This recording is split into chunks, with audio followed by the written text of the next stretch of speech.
मानव समाचार, मानवता के हक में। मी आहे वर्षा सोनोने आणि तुम्ही पाहत आहात मानव समाचार। खासदार सुप्रिया सुळे यांची पत्रकार परिषद। पुण्यामध्ये पत्रकारांशी बोलताना खासदार सुप्रिया सुळे म्हटल्या, आम्ही महागाईस, कांद्याला भाव, पार्लमेंटमध्ये झालेल्या अटॅकविषयी चर्चा मागितली तर आमचं निलंबन झालं। लोकशाही नाही, आणीबाणी चालली या देशात। मराठा आरक्षण, आधीच्या सरकारपेक्षा आताच्या सरकारने काही वेगळं केलं नाही। कॅबिनेटमध्ये चर्चेऐवजी गँग वॉर भरलेले असतात। राम मंदिराच्या उद्घाटनाचं आम्हाला आमंत्रण आलेलं नाही। बारामती, माझ्यासाठी ही लोकशाही आहे, दडपशाही दिल्लीत चालते। जसं आता त्यांनी आमचं निलंबन केलं।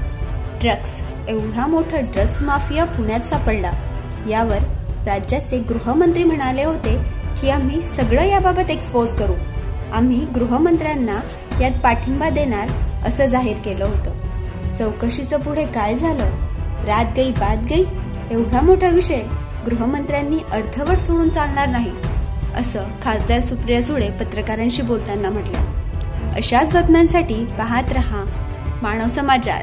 महिन्यात आम्ही सगळे म्युनिसिपल कमिशनरांना भेटायला गेलो होतो आणि मी स्वतः पालकमंत्री, मुख्यमंत्री, उपमुख्यमंत्री या सगळ्यांना 1 महिन्यापूर्वी पत्र लिहिलं होतं की दुष्काळाची आणि अतिवृष्टीची अशी मिक्स्ड परिस्थिती राज्यात आहे, जिल्ह्यात आपल्या आहे आणि तालुक्यांमध्ये आहे। तर पाण्याच्या नियोजनात अतिशय गांभीर्याने सरकारने घ्यावं आणि अनेक ठिकाणी बारामती लोकसभा मतदारसंघात जिथे मी लोकप्रतिनिधी म्हणून काम करते तिथे आम्ही अनेक चांगले पाण्याचे कार्यक्रम घेतले किंवा इन्फ्रास्ट्रक्चरमध्ये सुधारणा केली, पण सोर्स आणि रिसोर्स ज्याला आपण म्हणतो पाण्याचीच कमतरता आहे। त्याच्यामुळे अनेक ठिकाणी आम्हाला इच्छा नसतानाही टँकरही सुरू करावे लागेल। त्यामुळे पुढच्या काळामध्ये, पुढच्या 3-4 महिन्यामध्ये पाण्याचं नियोजन शहरात आणि ग्रामीण भागात, शहरामध्ये आपल्याला लागतं ते पाणी आणि ग्रामीण भागात शेतीचं पाणी, पिण्याचं पाणी आणि गुरांना लागलेलं पाणी, या सगळ्याचं नियोजन सरकारने तातडीने करावं असं गेले महिना ते 1.5 महिना मी पार्लमेंटला जायच्या आधीही प्रशासनाला ही विनंती केलेली आहे आणि मी आताही अतिशय विनम्रपणे महाराष्ट्र सरकारला विनंती करते की ह्या विषयात जातीने लक्ष घालावं। पत्र लिहिलं होतं 1 महिन्यापूर्वी या संदर्भामध्ये, त्यामध्ये कुठलीही कार्यवाही झाली नाही का? महिन्याभरामध्ये पालकमंत्र्यांनी बैठक घेतली नाही का या संदर्भात? मला खरं तर 1 महिन्यापूर्वी मी गेले 3 आठवडे पार्लमेंटमध्ये आहे, त्याचा फॉलोअप आम्ही करतोय। मी रेग्युलरली म्हणजे आठवड्यातून एकदा बारामती लोकसभा मतदारसंघातली पाण्याच्या परिस्थितीचा आढावा आठवड्यातून एकदा मी घेते, ग्रामीण आणि शहर सगळ्याचाच। त्याच्यामुळे त्याचं मॉनिटरिंग आम्ही आमच्या पद्धतीने करतो आहे, पण सरकार दरबारी ह्याच्यातून काय स्पेसिफिक काही निर्णय झाले असले तरी माझ्या कानावर अजून तरी ते आलेले नाही। तुम्ही दादांशी बोलणार का? कारण दादा जिल्ह्याचे पालकमंत्री आहात। हो, अर्थातच कलेक्टर, कमिशनर, पालकमंत्री, राज्याचे मुख्यमंत्री यांना मी परत एक पुढच्या 2 दिवसात, आता मी मतदारसंघात माझा पुढचे 8-10 दिवस मी इथेच आहे, पुन्हा एकदा सगळा दौरा झाल्यावर, कारण 3 आठवडे मी पार्लमेंटमध्ये होते, पार्लमेंटमध्ये आल्यावर कालच परवाच पार्लमेंट संपलं आहे। आता संपूर्ण पुन्हा प्रत्येक तालुक्यात जाऊन तालुक्याच्या लेवलला BDO, तहसीलदार या सगळ्यांची चर्चा करून काय पाण्याची परिस्थिती आहे तो आढावा घेऊन मग एक 3-4 दिवसांनी मी पुन्हा पत्र लिहीन किंवा त्यांची वेळ मागून त्यांची गाठ घेईन। तुम्ही मेट्रो प्रकल्पाबद्दल बोलले की ते म्हणजे स्मार्ट सिटी हा फेल प्रोजेक्ट आहे। मेट्रो प्रकल्प हा सगळ्या इन्फ्रास्ट्रक्चर डेव्हलपमेंट नंतर केला पाहिजे, फक्त मेट्रो प्रकल्पाला धरूनच पुण्याचा विकास झाला, ती स्मार्ट सिटी मानली जात आहे। तुमचं सरकार होतं त्यावेळेस तुम्हाला करता आली नाही म्हणून विरोधक टीका करतात, असे थेट आरोप तुमच्यावर केले जातात। काय होईल? माझ्यासाठी लोकशाही आहे, त्याच्यामुळे कोणीतरी टीका केलीच पाहिजे, त्याच्यात गैर काय? दडपशाही ते करतात, लोकशाही आम्ही करतो, त्याच्यामुळे त्यांना एक इन्फ्रास्ट्रक्चरचं बोलायचा अधिकार आहे। पण मी पण एक लोकप्रतिनिधीमुळे कोण असतो? तो पण नागरिकच आहे ना, आणि आम्ही नागरिकांचेच प्रश्न मांडत असतो।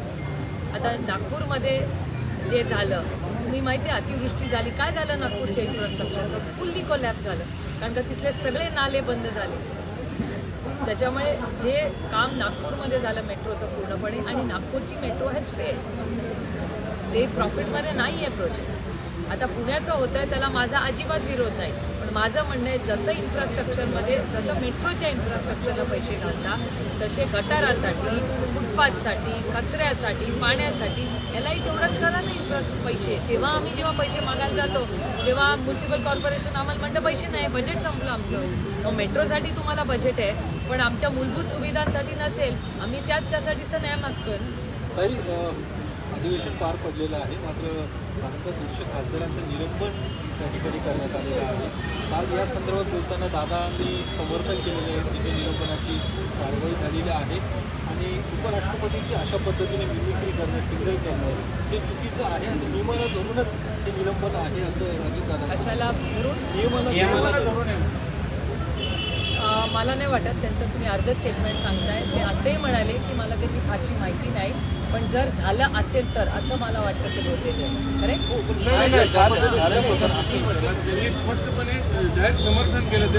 नाही समर्थन त्यांनी केलं असेल कारण ते सरकारचे अविभाज्य भाग आहेत, समर्थन करावंच लागेल त्यांना, नो चॉईस.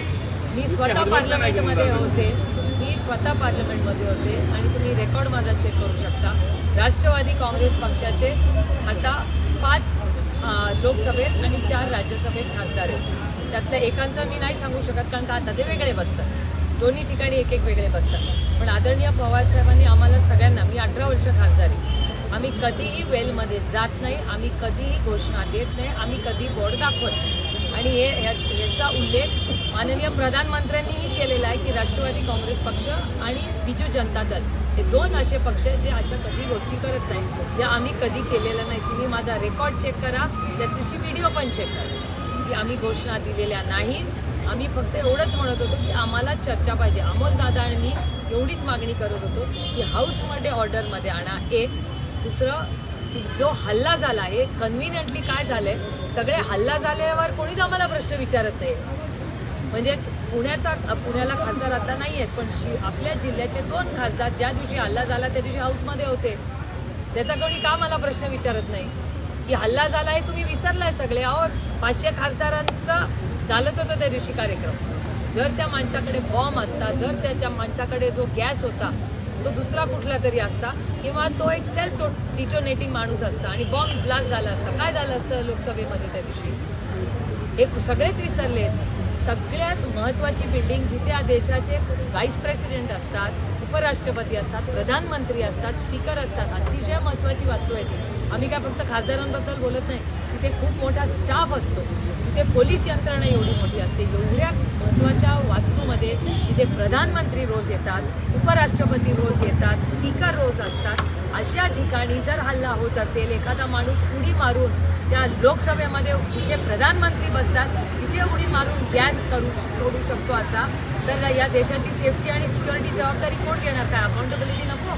आज लोकसभेत झाले, उद्या रस्त्यावर होईल हे सगळं. काल झालेलंच आहे जम्मू काश्मीरमध्ये. काल 5 लोक ज्या पद्धतीने गेलेले आणि मी तुमच्या सगळ्या चॅनलवर बघितलेलं आहे की एका माणसाचं मला असं वाटतं की त्यांचं डोकंच बाजूला केलेलं आहे. एवढी अतिशय क्रूर हत्या आपल्या लोकांची झालेली आहे.